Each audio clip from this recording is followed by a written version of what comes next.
Assalamualaikum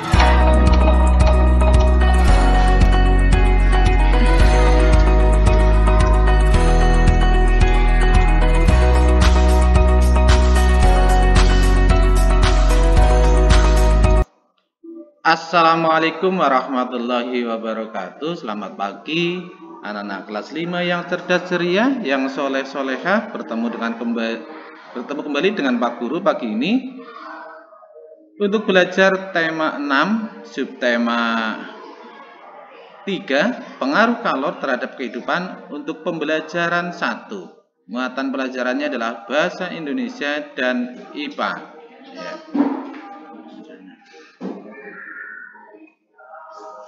Baik, kita mulai pelajarannya. Perhatikan gambar berikut ini. Ada dua anak yang sedang baca buku ya. Ya. Apakah kamu suka membaca? Ya, dijawab ya. Dengan membaca dapat menambah wawasan kita.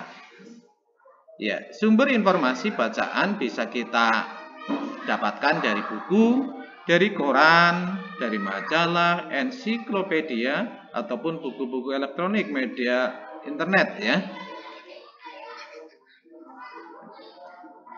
Bacaan memuat informasi penting. Informasi penting dalam bacaan dapat ditentukan dengan kata kunci. Ya. Beginilah caranya rutannya ya.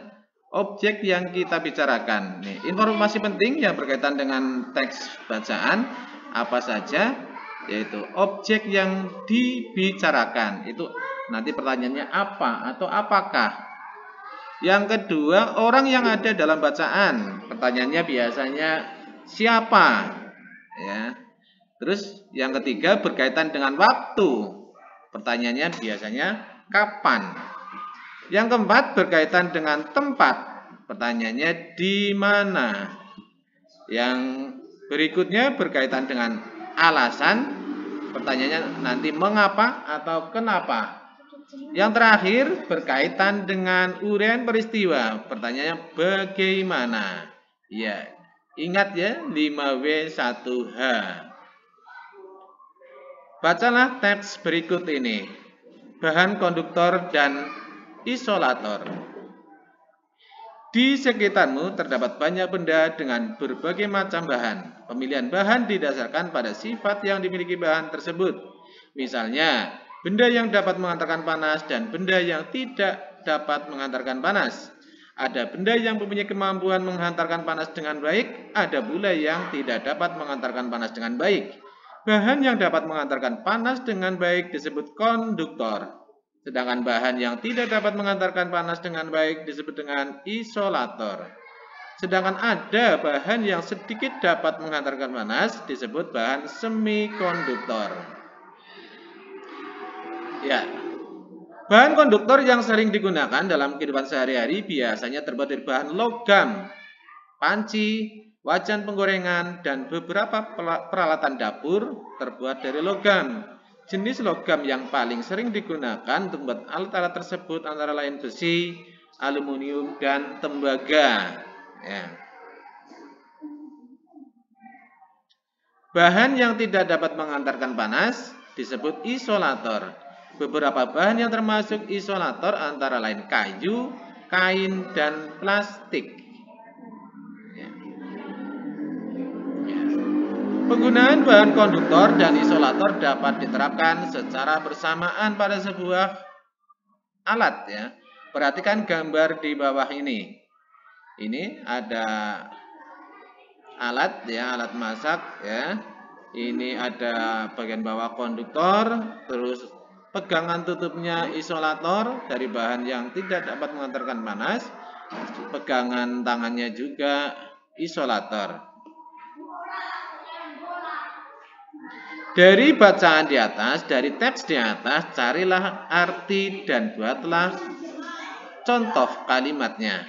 Ya. Ya. Ada kata bahan. Artinya apa ya? Bahan artinya adalah barang yang akan dibuat menjadi satu benda tertentu. Atau boleh juga sinonim bahan adalah bakal. Contoh dalam pembuatan kalimat, panci terbuat dari bahan aluminium. Tuh pakai kata bahan. Contoh kalimat yang lain silakan dibuat sendiri ya.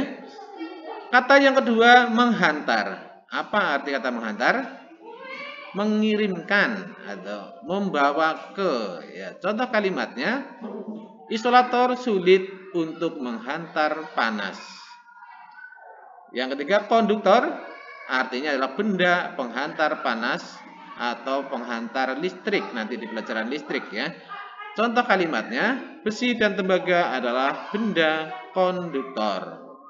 Isolator sebaliknya, benda yang tidak dapat mengantarkan panas atau listrik, atau penyekat artinya, atau pengisolasi. Contoh kalimatnya, isolator mempunyai sifat berlawanan dengan konduktor. Ya, setelah mengetahui arti dan membuat kalimatnya, cari dan tulislah hal penting yang ada pada setiap paragrafnya. Paragraf 1, di sekitar kita banyak benda dengan berbagai bahan. Di paragraf 1 ada beberapa hal penting lainnya, ada ya, hal penting lainnya ya. Silakan dicari. Yang kedua, paragraf kedua, hal pentingnya adalah bahan konduktor biasanya terbuat dari logam. Yang ketiga, paragraf ketiga, benda yang tidak dapat mengantarkan panas disebut isolator.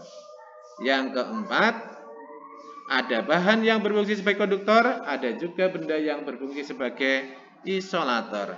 Silakan cari kata penting lainnya atau informasi penting yang ada pada setiap paragrafnya. Ya.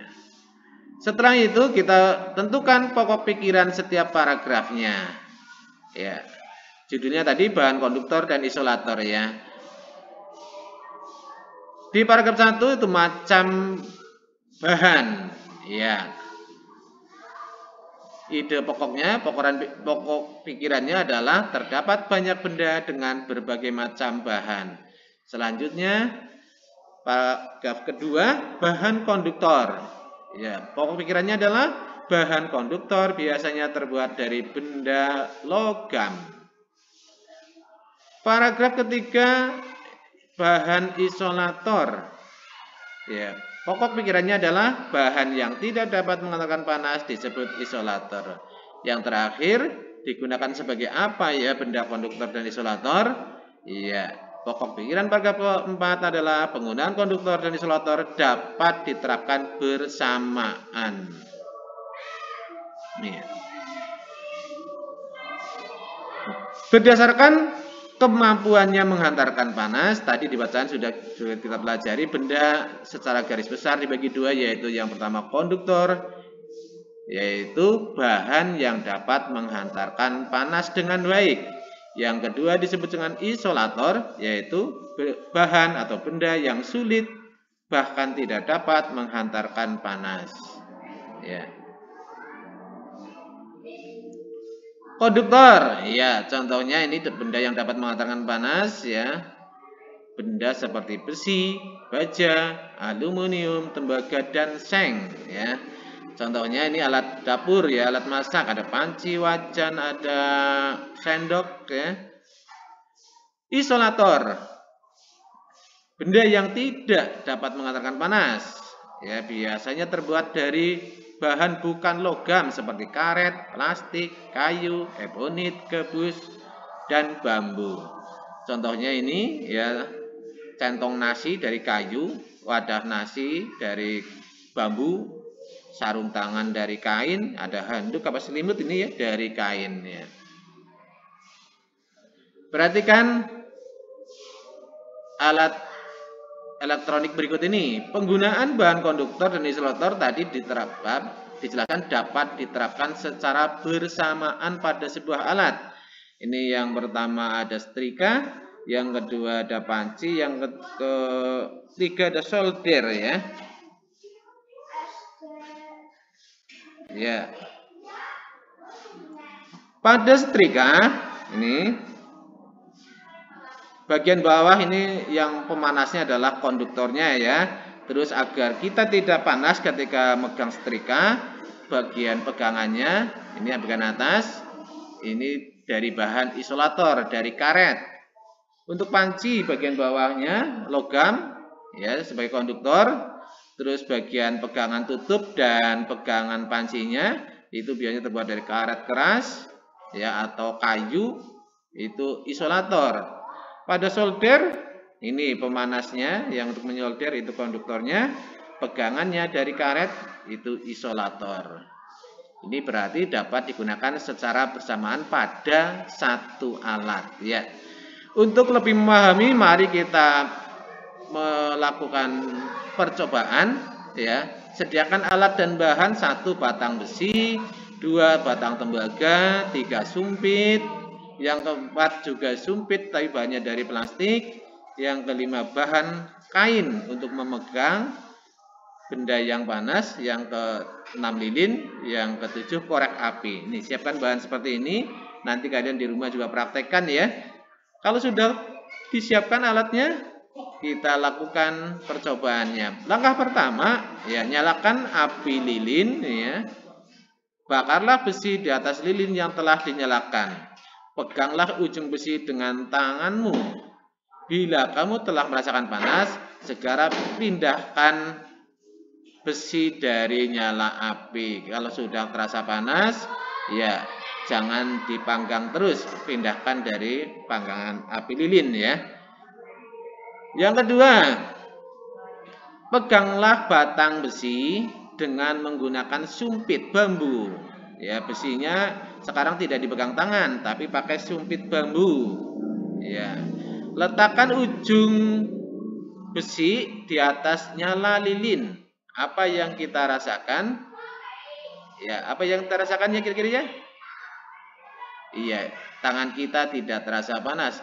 Coba langkah selanjutnya yang keempat. Ambil dan letakkan batang tembaga di atas nyala lilin. Bila terasa panas, pindahkan dari nyala api.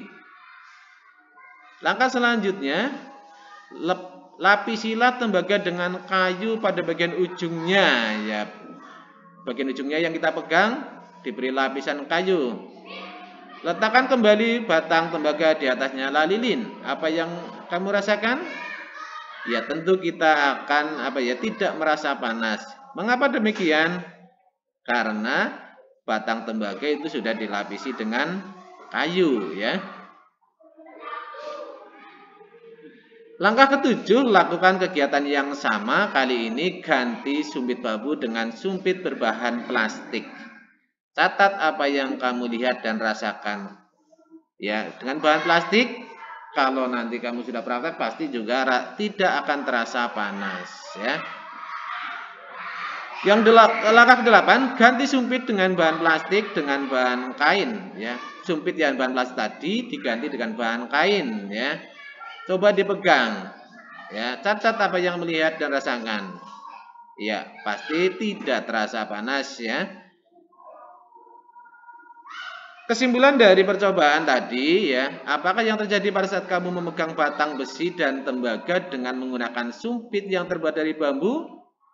Iya, kesimpulannya adalah tangan tidak merasakan panas dari api lilin yang merambat melalui besi dan tembaga. Mengapa demikian? Karena sumpit bambu merupakan isolator, tidak dapat menghantarkan panas, sehingga dapat menghambat panas yang merambat lewat batang besi dan tembaga. Yang kedua, apakah yang terjadi pada saat kamu memegang batang besi dan tembaga dengan menggunakan sumpit dari bahan plastik? Iya, tangan juga tidak merasakan panas karena sumpit juga merupakan isolator ya. Yang ketiga, apakah yang terjadi pada saat kamu memegang batang besi dan tembaga menggunakan bahan kain? Tangan tidak merasakan panas. Mengapa demikian? Karena kain juga merupakan isolator sehingga menghambat panas. Kesimpulannya, pada percobaan di atas, bahan manakah yang berfungsi sebagai konduktor? Besi dan tembaga. Terus benda mana yang sebagai isolator? Ada kayu, plastik, dan kain. Ya. Yang keenam, sebutkan paling sedikit 3 bahan yang berfungsi sebagai isolator. Mudah sekali, ada karet, kertas, asbes, kaca, dan lain-lain. Tulislah kesimpulan yang dapat kalian dapatkan dari kegiatan percobaan di atas. Kemampuan benda dalam mengantarkan panas berbeda-beda. Ada yang mudah mengantarkan panas, ada juga yang sulit, bahkan tidak dapat menghantarkan panas. Ya. Terima kasih, selesai sudah pembelajaran ke-1, subtema 3, tema 6. Teruslah kalian belajar, teruslah kalian berkarya, manjada wajada. Barang siapa yang bersungguh-sungguh pasti akan berhasil. Aku doakan semoga kalian semuanya telah menjadi anak-anak soleh-soleha